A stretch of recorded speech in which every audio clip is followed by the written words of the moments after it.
Eh ben voilà les gars, le garage est vide. Y a rien à construire ici, non. Cette semaine, on part dans les garages et les débarras de toute l'Amérique.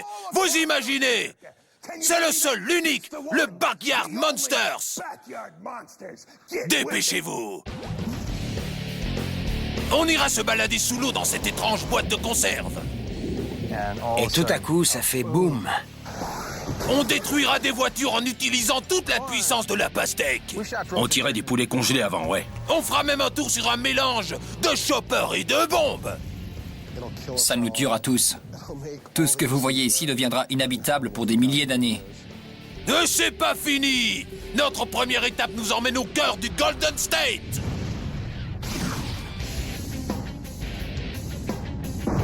Il y a des monstres partout, même dans les endroits les plus paumés. Bienvenue à El Mirage, un lac asséché dans le désert de Mojave, en Californie. Ce désert est le lieu de rendez-vous des AI Motorvators et de leurs 6 cylindres maison. Et ils sont ici pour une excellente raison. Lui rendre la liberté. Et on n'est pas loin de la vérité. Ces types travaillent sur une nouvelle race d'automobile, un véhicule doté d'un cerveau. En gros, il voit et il réfléchit. Et il se dirige tout seul. L'informatique, c'est incontournable dans le désert. Ce Monster n'est pas là pour une course de buggy. Il a été construit pour un événement plus important, le Grand Challenge de la DARPA. Le département de la Défense sponsorise cet événement annuel afin de pousser les génies de la mécanique dans leur dernier retranchement. Il sera offert près d'1,5 million d'euros au véhicule le plus rapide qui terminera ce parcours de 280 km. Le problème, il n'y a pas de pilote. Ils ont organisé ça et on s'est dit que ça serait marrant. On va construire un véhicule. On savait pas que ça serait si dur. C'était tellement dur que personne n'a terminé les 2 premières courses de la DARPA. Le record de distance n'a pas dépassé les 11 km, mais ça n'a pas dissuadé les équipes de revenir. Et il y avait 200 dossiers. Il ne reste plus que 40 équipes. Les types du gouvernement sont venus pour les voir. Ils ont tout fait pour essayer de piéger le robot, mais il a été parfait, il a marché à la perfection. Leur atout, la passion du hot rod. Chris C.J. Pedersen est le leader de l'équipe. C'est un constructeur de hot rod et un ex-pilote de dragster. Il dirige cette équipe hétéroclite depuis le garage situé derrière sa maison. Le constructeur de carrosserie de hot rod Steve Piorek est un designer industriel accro de la vitesse. Steve est un gars méticuleux et je suis pareil. C'est fini, soudé, et voilà. En plus de la conception et de la fabrication, il leur fallait encore un cerveau pour concevoir le cerveau. Nous avons appelé tous ces spécialistes, tous ces ingénieurs, et ils nous ont tous dit « C'est impossible, vous n'y arriverez pas. On a essayé pendant des années, vous n'avez aucune chance de réussir. » Et voici Gunnar Ristroff, un étudiant de 20 ans qu'ils ont débauché dans une autre équipe lors d'une précédente course de la DARPA. CJ? Oh, oui, oui. CJ m'a tout de suite débauché. J'allais à l'école et cette école avait la particularité d'avoir une équipe qui travaillait sur les robots. Elle préparait sa propre voiture, mais elle était minable. Alors quand j'ai vu le véhicule que CJ avait déjà construit, je me suis dit « Nom de Dieu, c'est autre chose !» Et j'ai commencé à travailler sur un logiciel pour lui. Je ne le regrette pas du tout. C'est plus intéressant et j'ai davantage la parole. Je fais ce que je veux. Gunnar a le bon QI pour être un intello modèle, mais il aime aussi se salir les mains. La pratique, c'est bien de savoir comment un truc fonctionne. Si on n'a jamais fait un parallélisme, si on ne connaît pas le fonctionnement d'un carbu ou celui des freins, on ne peut pas faire un logiciel expliquant comment ça marche. C'est stupide, on perd son temps. Avec l'aide de Gunnar, AI Motorvators a réalisé le système qui permet à ce Monster de voir et de penser par lui-même. Normalement, on lui donne quelques points GPS et il va d'un point à un autre, où que ce soit. Et entre ces 2 points, il suit la route et il avance. Et puis, dans le nez, ici, il y a 2 capteurs laser. On appelle ça des lidars, et ils fonctionnent en émettant des faisceaux laser à l'avant du véhicule. Et dès qu'il rencontre un obstacle, il calcule sa distance. À partir de ça, il sait ce qui se trouve devant lui, et il décide où se trouve la route que je dois suivre, où dois-je aller, à quelle vitesse. Mais ne vous laissez pas impressionner par ce discours. Ce bébé est doté d'un 6 cylindres à injection et il a le cœur d'un rat rod. On est parti d'un châssis d'Isuzu Trooper et on l'a complètement modifié. On a raccourci l'arrière et on a installé notre propre suspension à 3 points là-bas. On a installé cette suspension cantilever pour avoir une plus grande course et éviter que le pare-choc gêne les faisceaux des capteurs. C'est un réservoir d'air. On a pris un fût de bière parce que c'était fondamental. On revient aux sources du hot rod. Ce fût rappelle le hot rod, mais c'est de la haute technologie. Il contient l'air comprimé nécessaire au système informatique. C'est l'une des grandes trouvailles qui équipe les entrailles de ce robot tout-terrain. Non, je ne peux pas vous expliquer ce qu'il y a là. En gros, ce qu'on a là, sans entrer dans les détails, c'est tous les mécanismes de commande. Ce sont des trucs déposés qu'on a mis au point. Alors on ne veut pas en parler. Tout fonctionne. Ces types ont préparé un test sur un tout nouveau parcours de 2,5 km. Ils lâchent le Monster. Il devra maintenant trouver tout seul sa route et déterminer sa vitesse.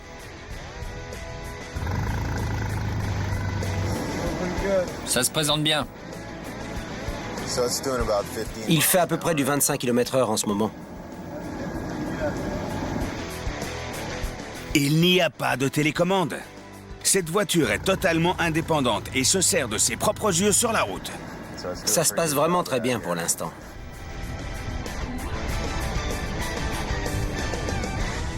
Dès que la route est dégagée, le Monster accélère. Il atteint maintenant les 56 km/h. Il estime que c'est bien dégagé et qu'il peut y aller. Il commence à mettre la gomme.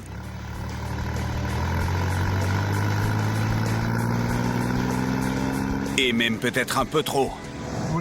Quand il roule aussi vite, on ne peut plus rien faire. En cas de problème, il se plante.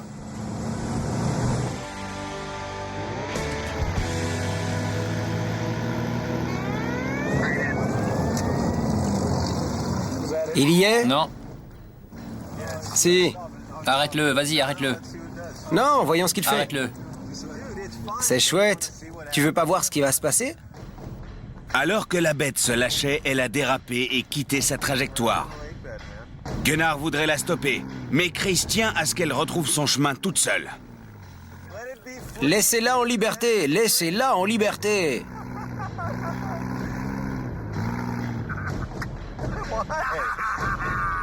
Quelle belle correction, hein? C'était un excellent test. Elle s'est rattrapée et a retrouvé sa route toute seule. Elle a accéléré, elle est sortie et elle est revenue sur sa trajectoire. C'est ce qu'on voulait savoir.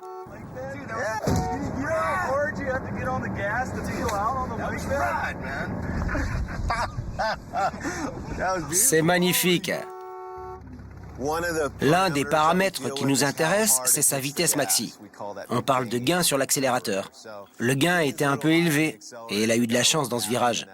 Elle a seulement dérapé. Puis elle a corrigé et est revenue sur la bonne trajectoire. On va simplement modifier un peu ce réglage avant de repartir. Ça devrait aller.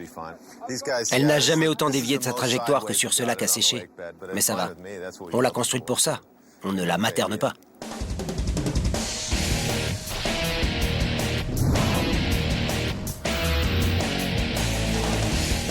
Le réglage est terminé et le véhicule effectue un deuxième essai.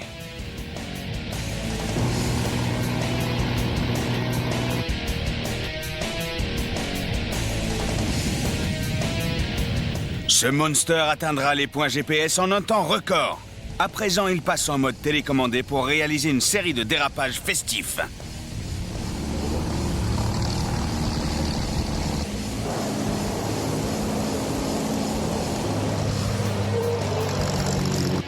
Excellent. Cette machine s'est bien comportée pendant ses essais. Mais il reste encore plusieurs étapes avant d'empocher le 1,5 million d'euros. La prochaine étape, les qualifications de la DARPA. C'est un bon robot. Monster Garage, information. Certains prédisent que d'ici 25 ans, nous aurons des domestiques, des pompiers, des cascadeurs et des médecins robots. À l'université de Washington, ils ont même mis au point un robot conseiller matrimonial qui donne son avis et prédit les divorces avec une précision de 90%. From now on, I don't think there'll be the slightest trouble with your robot. your domestic problems are completely solved.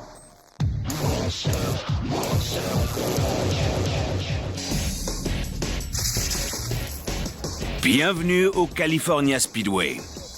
Aujourd'hui, 43 véhicules robotisés vont bander les muscles de leur cerveau pour le grand challenge de la DARPA.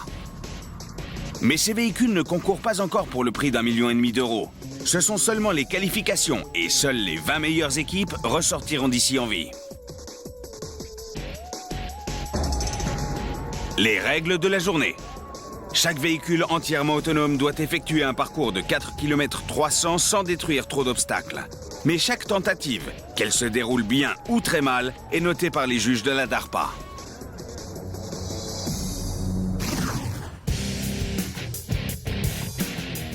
Les gars d'AI Motorvators sont dans le stand et ils sont plutôt confiants. Je prédis qu'on finira dans les 5 premières équipes. Et on est vraiment fin prêt. Je suis sûr qu'on va gagner. La vitesse est nettement inférieure à celle qu'on a enregistrée. Ça devrait être du gâteau. Tout en attendant leur tour, les Motorvators observent les autres concurrents. Certains négocient les obstacles avec une grande précision, alors que d'autres se montrent très maladroits.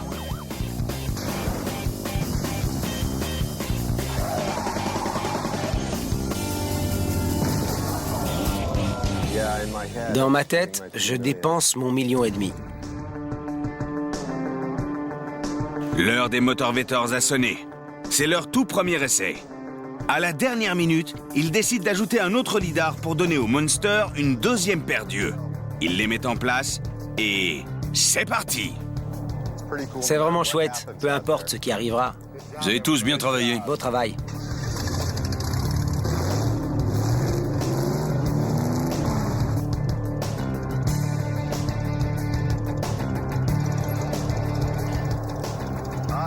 Nom de Dieu. Elle est sur la ligne de départ. Il lance le programme et s'éloigne. On a le feu vert. On a le feu vert. C'est parti. Elle se dirige vers le premier obstacle de ses qualifications nationales. Vers l'ouest et tout droit. Oh non! Tout va bien. C'est bon, c'est bon.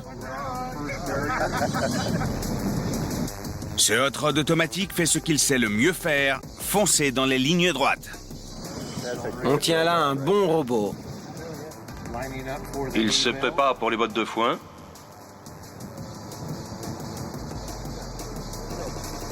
Il arrive au goulot et entre en contact avec les bottes de foin. C'est là que les sueurs froides commencent. Avant le tunnel, elle fait comme Alice. Elle emporte la botte de foin avec elle. Elle entre en contact avec la paroi nord du tunnel. Elle peut reculer. Elle peut reculer. Elle peut reculer, oui. Du garage au tunnel, elle a laissé la botte de foin, merci. Le Monster est entré dans le tunnel, maintenant il faut qu'il en sorte. Steve, tu vois à l'intérieur du tunnel?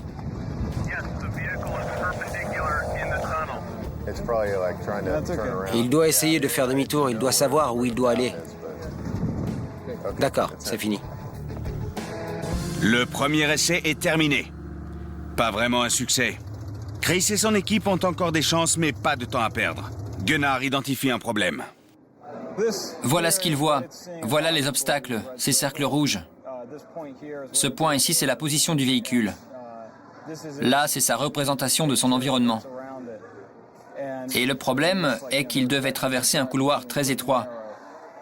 Et il s'est dit qu'il ne pouvait pas le traverser de peur d'abîmer quelque chose. C'est une modification assez facile, car on sait le faire. Elle devrait être prête dans très peu de temps, et on pourra repartir tout de suite. Malgré leur optimisme, les tentatives suivantes ne sont pas plus brillantes. Ils perdent des points en heurtant ce cône. Et le tunnel continue de brouiller le signal GPS, ce qui immobilise le véhicule. Il a apparemment heurté la paroi sud du tunnel.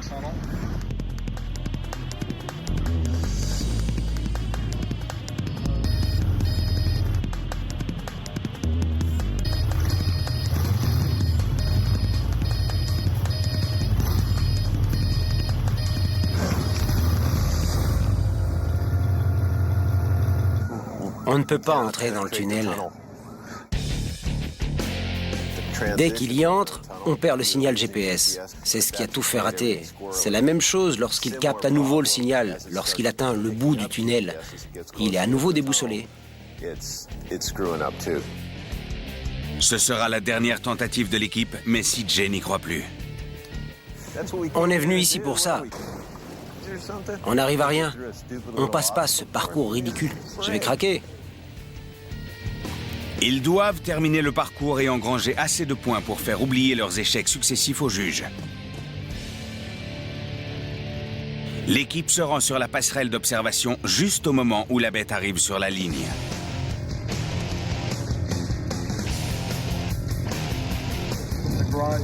Le garage approche du premier obstacle. Il perd des points pour le renversement de la barrière, mais il l'a franchi. Et maintenant, direction le tunnel. Le garage passe entre les bottes de foin sans les toucher, puis il arrive aux abords du tunnel.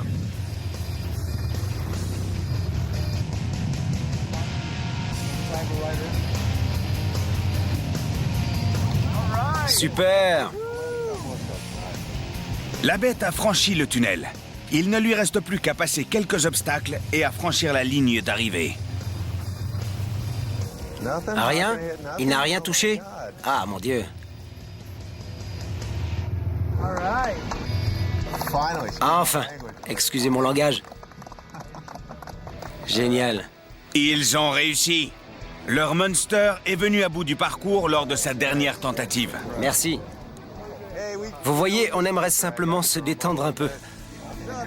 Les juges ne révéleront la liste des 20 finalistes que le lendemain. Alors pour aujourd'hui, il ne reste plus qu'à faire la fête. Viens ici, félicitations mon grand, félicitations.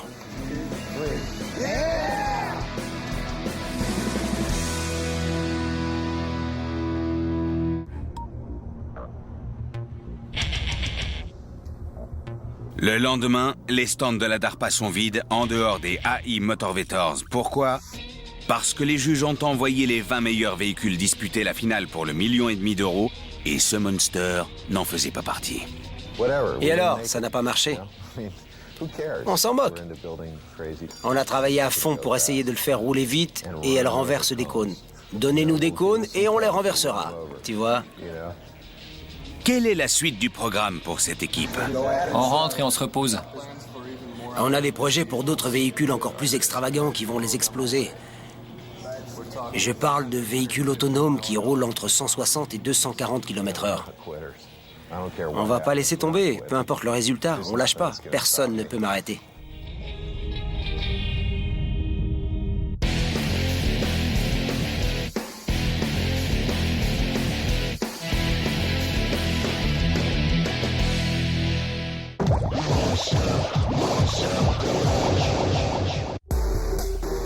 Nous partons à présent au Canada et plus précisément sur la West Coast.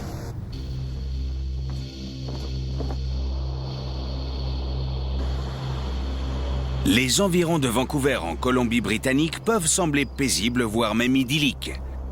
Pourtant, ces eaux sont hantées par un Monster. Ce n'est pas Nessie, c'est un mini sous-marin. Ce sous-marin peut plonger jusqu'à 40 mètres de fond, atteindre une vitesse de 5 nœuds, c'est-à-dire 9 km/h, et rester sous l'eau pendant près de 2 heures. Il n'a pas été construit par le ministère de la Défense canadien, mais par les dirigeants d'une société d'enseignes lumineuses. Découvrons ses têtes pensantes. Rob Shenz, le chef de projet et directeur de la recherche et du développement d'International Venture Craft. Il est également le propriétaire de la société d'enseignes lumineuses NeonWorks. Ron Leonard est l'homme qui a eu l'idée de ce sous-marin. Et Dewey Von Rondon, un employé de NeonWorks chargé de la majeure partie de la construction de la machine. Ce Monster d'arrière-cour en est réellement un. En effet, il est produit à l'arrière de l'atelier des enseignes lumineuses. Mais comment ce fabricant d'enseignes lumineuses est-il arrivé en ces eaux profondes?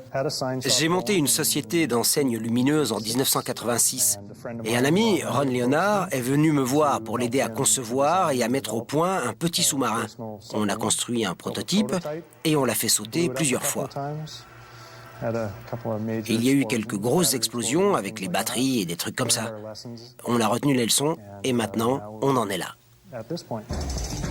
Là, c'est-à-dire 20 ans et 200 sous-marins plus tard. Leur prix démarre à 30 000 € et grâce à eux, ceux qui en ont les moyens peuvent découvrir la mer comme seuls les plongeurs la voient. De plus, leurs clients n'ont rien à apprendre. Ce sous-marin gère l'ensemble de la partie technique pour eux. Ils ne savent même pas ce qui se passe pour les maintenir en vie. L'ignorance est le bonheur absolu pour l'acheteur, mais pas pour le constructeur. Étant donné qu'il s'agissait d'une première du genre, ces constructeurs ont dû tout apprendre, notamment la façon de naviguer à 40 mètres de fond. Ces hélices sont des propulseurs horizontaux. Elles lui permettent d'avancer ou de reculer, de tourner. Celles-là, on les appelle les propulseurs verticaux. Elles sont raccordées à un ordinateur qu'on peut régler sur une profondeur et qui vous amène automatiquement à cette profondeur. C'est la toute dernière technologie. Et sous l'eau, c'est la sécurité qui prime. Alors qu'est-ce qui fait la différence entre un touriste et un noyé? La colle. C'est un mélange d'uréthane et de silicone. On obtient une résistance de 24 kg par centimètre carré avec cette colle. Auparavant, on utilisait un montage compliqué pour installer ça, mais maintenant, on se contente de le coller. En fait, ces vis servent simplement à maintenir la pièce en attendant que la colle prenne. Par exemple, cette plaque de protection est collée. Les supports batteries sont aussi collés. Si les gens savaient comment on s'y prend, ça demande du savoir-faire, mais...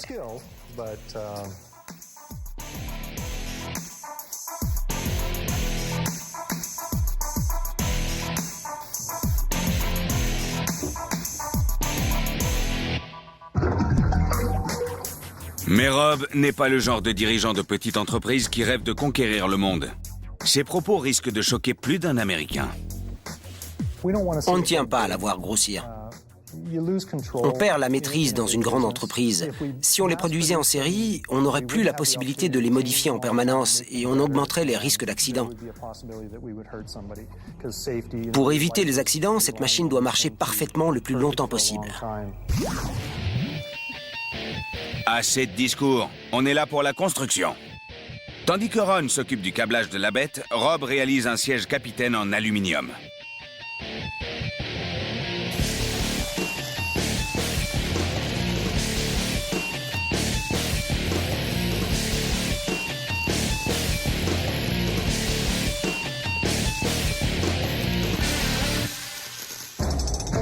Rassurez-vous, on ne va pas attendre qu'il termine ce micro sous-marin, c'est-à-dire 6 mois. Mais il tenait à nous montrer ce qu'ils savaient faire, et ils ont sorti leur machine d'essai. Le premier sous-marin qu'ils ont construit en 1986. Ça paraît compliqué, mais le concept est étonnamment simple. Voilà comment ce truc fonctionne. L'idée de départ, on prend une poche d'air et on la piège sous l'eau. C'est comme si on prenait un verre et qu'on le plante dans l'eau. On appuie dessus et il repousse l'eau. Voilà comment ça se passe. La chambre centrale, dans laquelle on s'installe, c'est elle qui contient l'air. Puis, on contrôle cette poche en relâchant de l'air par le biais de ses échappements. Et lorsqu'on obtient une quantité d'air à l'intérieur égale au déplacement, on a une flottabilité nulle et le sous-marin ne pèse plus rien. Il est sous l'eau et il ne pèse plus rien. L'équipe s'apprête également à tester un nouvel élément. L'écoutille du haut de l'entrée. Ça sert surtout de plateforme de test pour voir si cet écoutille fonctionne. Plus tard, on scellera l'entrée arrière de ce sous-marin et cet écoutille deviendra l'unique entrée. Ce modèle-ci a été conçu pour accueillir un plongeur. Il y a une ouverture à l'arrière, comme vous le voyez ici. Il flotte dans l'eau à peu près jusqu'à cette hauteur. Le nageur arrive et rentre par l'arrière. C'est le moment de la mise à l'eau. Le petit Monster va bientôt explorer le fond de ce lac canadien.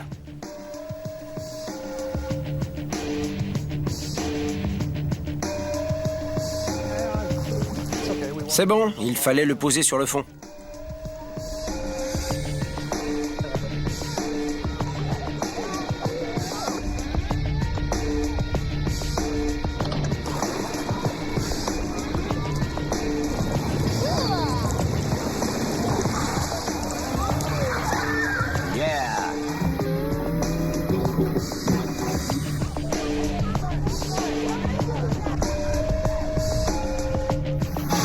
Prêt pour la plongée.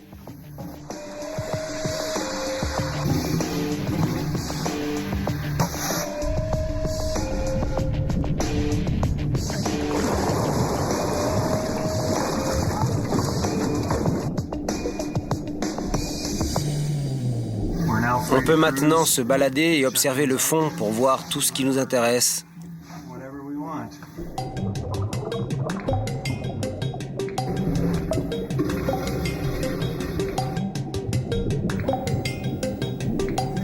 Il suffit d'une main. Ce joystick est tellement facile à utiliser.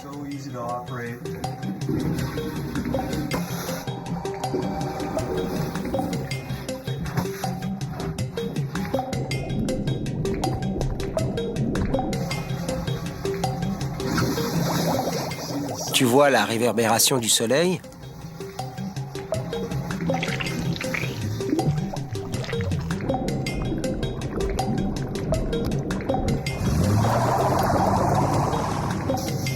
Le mini-sous-marin est comme un poisson dans l'eau. Et sur les 200 déjà produits, pas un seul n'a fini sur le dos. On dirait que l'avenir de Venturecraft est encore plus brillant que celui des néons qu'il fabrique. On ne trouve rien de comparable dans le monde. Et quand des gens sont surpris de voir qu'une entreprise aussi petite que Néon possède un tel savoir-faire, un savoir-faire puisé dans l'atelier même, pour réaliser un produit de grande qualité, c'est une immense satisfaction pour moi. J'en suis très fier. Monster Garage, information. Le plus grand sous-marin militaire jamais construit était le Typhoon russe qui mesurait 172 mètres de long. Le plus long sandwich a été préparé par les étudiants du Barnard College à New York. Avec ses 210 mètres, il a battu les Russes de 38 mètres.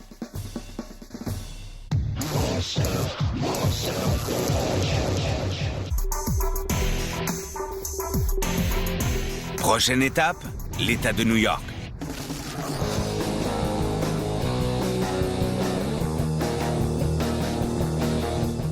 À la sortie de la Grosse Pomme, on trouve une piste d'atterrissage désaffectée, Floyd Bennett Field. C'est ici que quelques gars de Brooklyn ont choisi de lâcher leur Monster. Ils font partie du Madagascar Institute et ils ont l'intention de faire frire le bitume avec leur jetbike maison.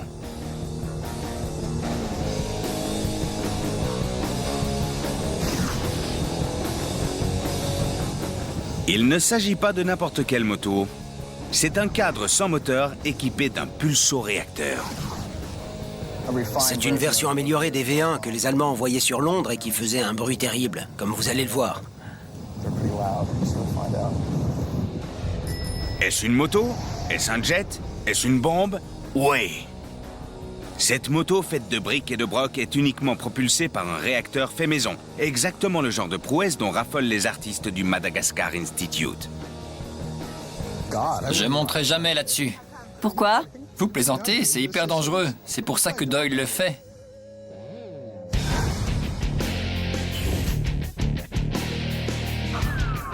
Ces maniaques ne sont qu'une petite partie du Madagascar Institute. Hackett est leur porte-parole et le propriétaire du quartier général de l'atelier. Doyle est un soudeur de Brooklyn, toujours prêt à risquer sa vie au nom de l'art. Et Philly, de Philadelphie, est l'homme de toutes les machines réalisées dans cet atelier.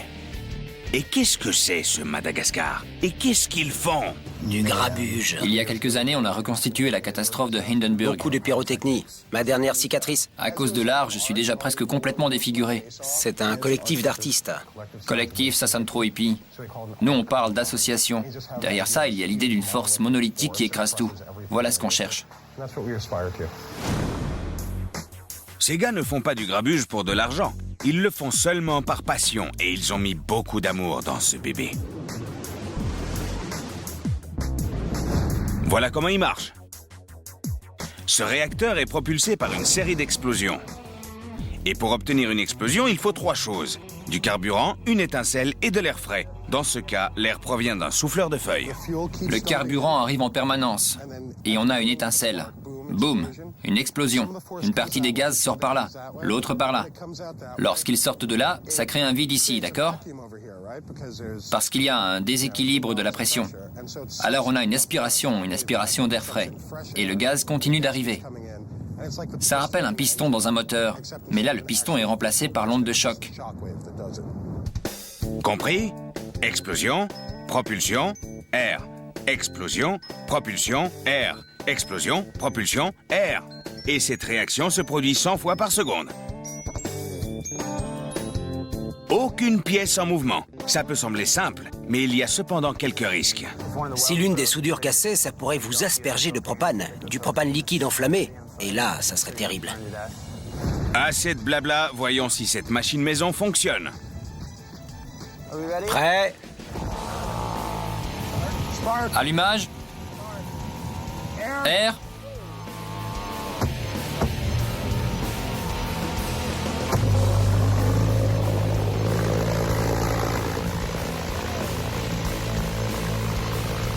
Carburant plus air plus étincelle égale moto convertie en V1.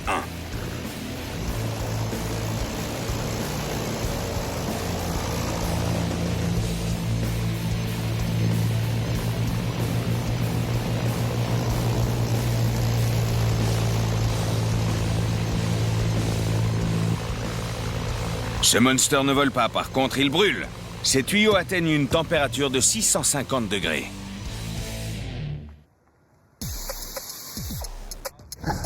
Ça s'est bien passé cette fois, beau travail. Je ne me suis pas planté.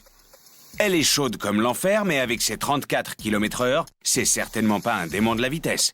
C'est d'ailleurs le grand défi de cette équipe, accroître la vitesse de cette fusée en ferraille. Tu crois qu'on peut doubler la vitesse demain? Peut-être?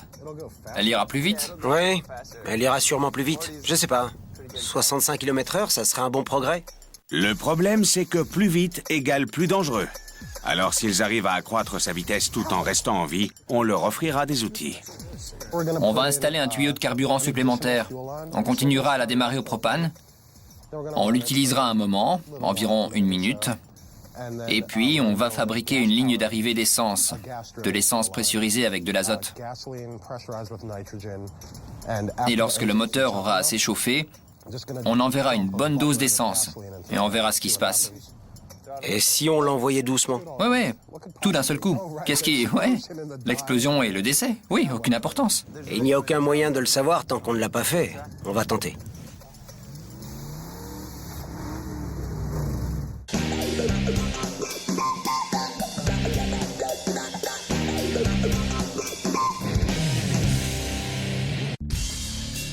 Brooklyn, New York. Voici le centre nerveux du Madagascar Institute, où nos artistes construisent leurs monsters. Hier, la moto à réaction de l'équipe n'a atteint que les 34 km/h. Aujourd'hui, ils vont la modifier pour accroître sa vitesse. On va fabriquer un autre circuit d'alimentation du réacteur pour pouvoir le faire marcher à l'essence, qui aura été pressurisé avec de l'azote. Hackett et Doyle partent chercher un réservoir d'essence dans le débarras.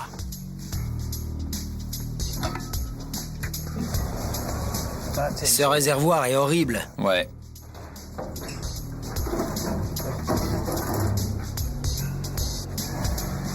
Pourquoi ne pas prendre un petit cylindre déjà tout prêt? On pourrait. Ça ferait un peu plus artisanal. Ouais. Ils vont transformer des cylindres en aluminium en réservoir d'essence. Et Doyle s'en charge. On en a déjà un sous pression? L'azote? Ouais. 2 à l'arrière, ça ferait l'affaire.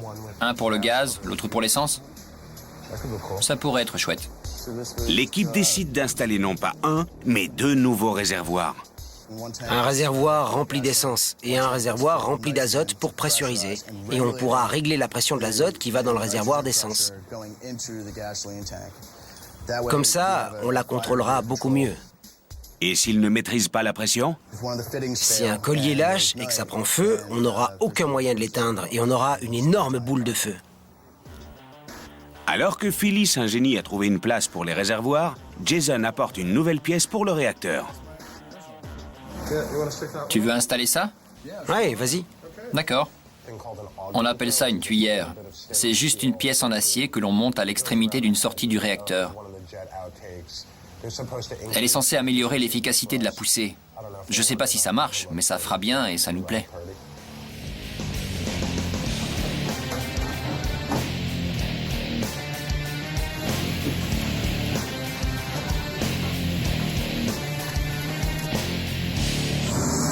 Ça doit être bon.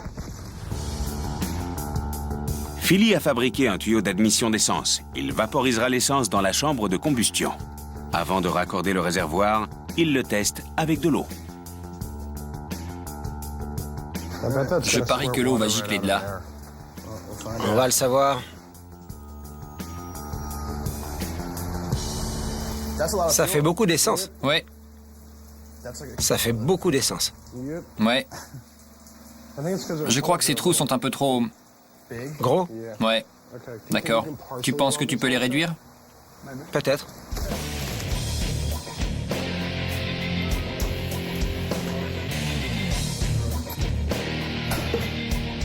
Doyle réalise des soudures de précision, puis ils font un deuxième essai. Qu'est-ce qui s'est passé? Les trous sont encore trop gros. Pourquoi? Ça ne se vaporise pas. Le débit est important, mais ça plaît à Hackett. Je pense que ça se vaporisera en atteignant les parois brûlantes du réacteur. J'espère que tu as raison. On fait ça, tu vas le monter. D'accord, si tu le dis. Je vais mourir? On verra bien. La sécurité passe après.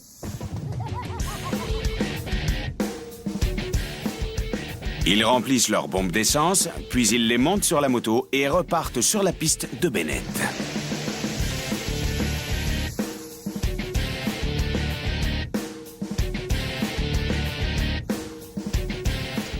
L'équipe descend le pulso juste au moment où le ciel se déchaîne. Ça ne dure pas longtemps, mais Doyle voit ça comme un mauvais présage. Je suis un peu nerveux aujourd'hui. Vraiment? Ouais. Parce que, je sais pas, c'est plus pareil. Ils attendent que le soleil se couche pour démarrer le souffleur. Les Madagascar sont partis. C'est bon, c'est bon. L'air.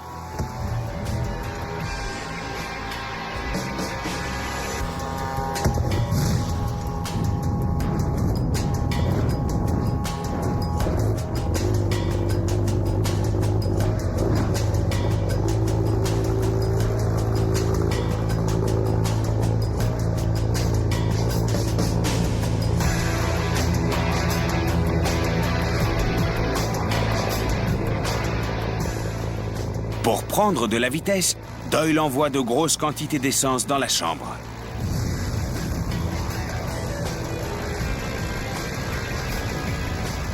Mais au lieu d'obtenir davantage de poussée, il déclenche un incendie.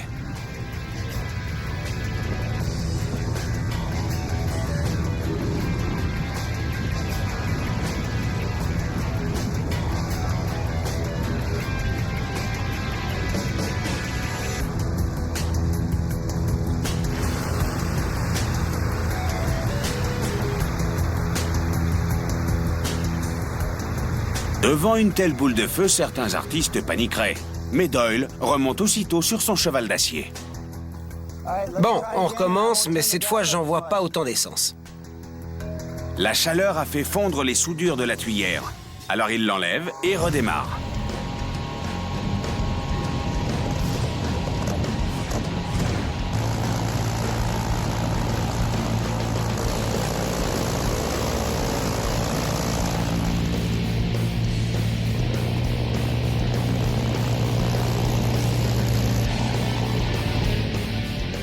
La motojet du boys band illumine la nuit new-yorkaise. C'était chouette. Une amélioration de 50% de la vitesse et Doyle a encore tous ses membres.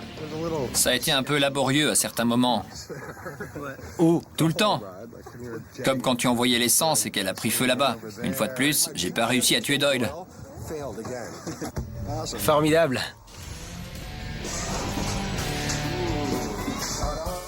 Le Madagascar Institute va maintenant recevoir son cadeau, un ensemble d'outils d'une valeur de 2000 €. Waouh, merci. C'est type de la télé. Ouais. Appuie ici. Et comme tous les grands malades, ils savent parfaitement quoi en faire. Si on cassait quelque chose. Dans le dernier chapitre de ce Backyard Monsters, des enfants utilisent des fruits pour détruire des voitures. Il faut le voir pour le croire.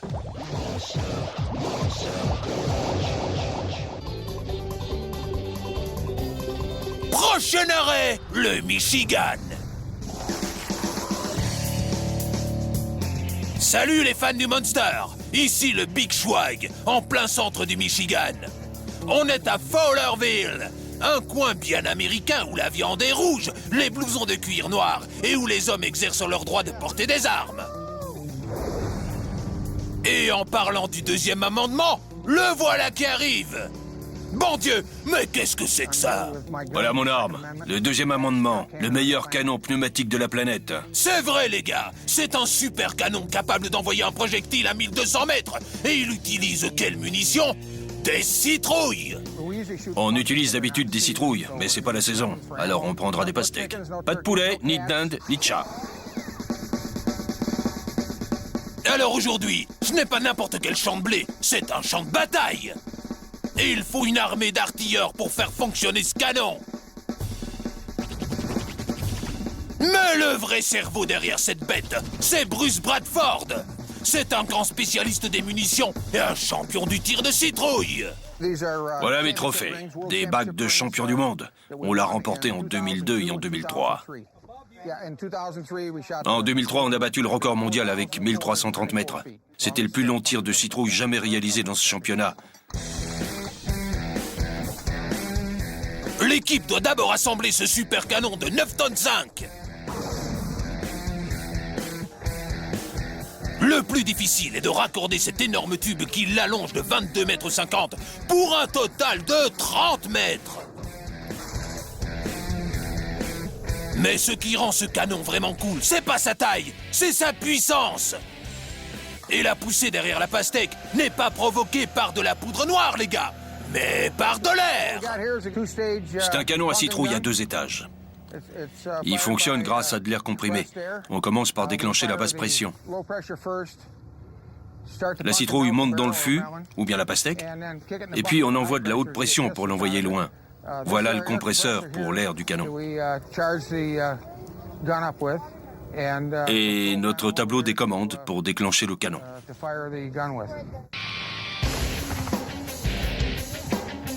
Il y a 45 kilos de pression derrière une petite pastèque. Il doit être prêt. On va le faire chauffer et vous montrer jusqu'où il peut tirer.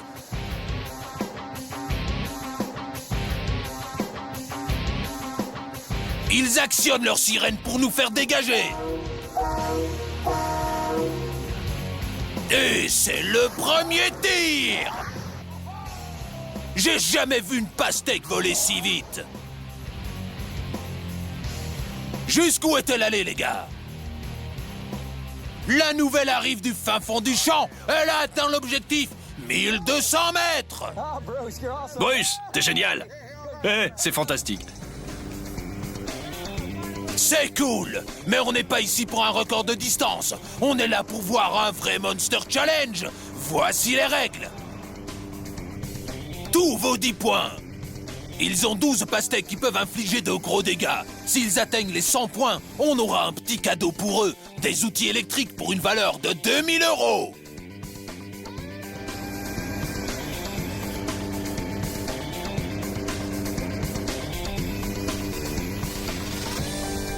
Je crois qu'on peut y arriver. Ron, l'artilleur, a ses propres objectifs. Je voudrais faire des dégâts. C'est tout ce qui m'intéresse. Ouais. Pour débuter la compétition, Ron, l'artilleur, ajuste la cible. Les spectateurs se taisent. Et maintenant, fais péter!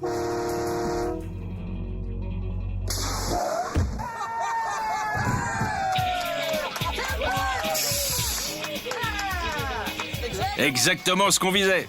Oh, la cabine des WC a été touchée en plein cœur. Quelle bataille de nourriture. Et maintenant, la petite verte. Les gars rechargent et ajustent à nouveau.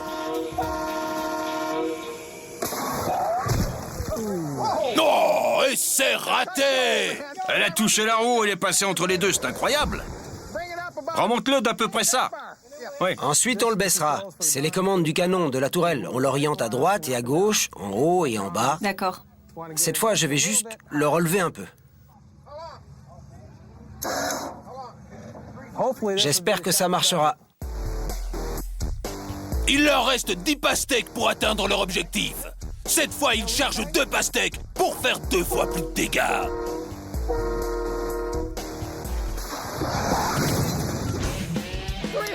J'en reviens pas. 2 en un coup. Faites-moi un monster ralenti. On décroche 40 points pour ça. Bah, amenez la 5e pastèque. Encore une fois, et légèrement plus bas. On va l'éjecter. Vas-y, envoie. Ouais.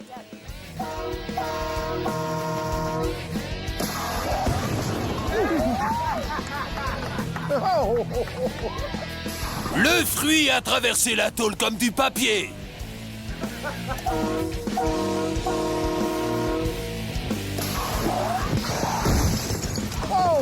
Oh, le même endroit. Ils engrangent les points et les spectateurs commencent à prendre goût à la destruction. 1. Oh, elle est en équilibre. Heureuse pastèque numéro 7, qui marque le 60e point. Qui savait que des fruits pouvaient causer autant de dégâts? C'est bon. Encore une fois. La bataille des pastèques n'est pas terminée, mais c'est le moment de la pause.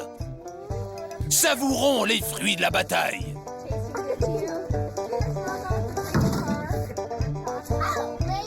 Peut-être ce truc?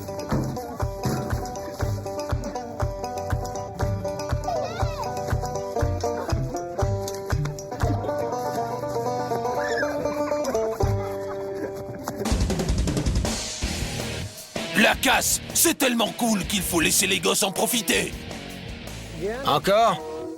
Encore un. C'est bon. Appuie sur le bouton. Super. Oh oui, 70 points. Beau tir, beau tir. 80 points. 90 points. Il ne leur reste plus que 2 pastèques pour atteindre leur objectif des 100 points. Un canon bien chaud, ça c'est le vrai bonheur, n'est-ce pas Junior?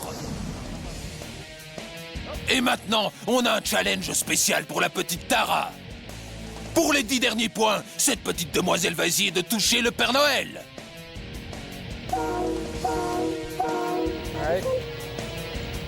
Appuie sur celui-là. Oui, enfonce-le. Wow, super. La pastèque a rebondi sur le Père Noël et l'équipe a décroché ses 100 points. C'est parfait. Et si on revenait aux choses sérieuses? L'équipe du 2e amendement mérite son cadeau. Et il est temps d'envoyer la monnaie, bande de nazes.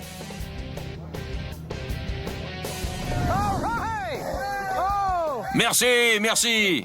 Oh, mon Dieu, mon Dieu. Des outils neufs pour tous. C'est à moi, à moi, à Et moi, encore à des moi. outils, mon vieux. C'est à moi. Bon, je voulais juste dire, on a passé un super moment. Vous êtes tous virés. Et ça, c'est mes outils. Merci à tous.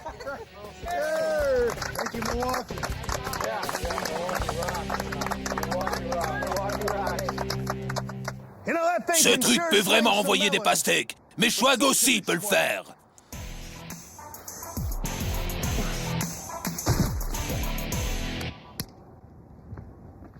www.monstergarage.tv. Allez voir ça.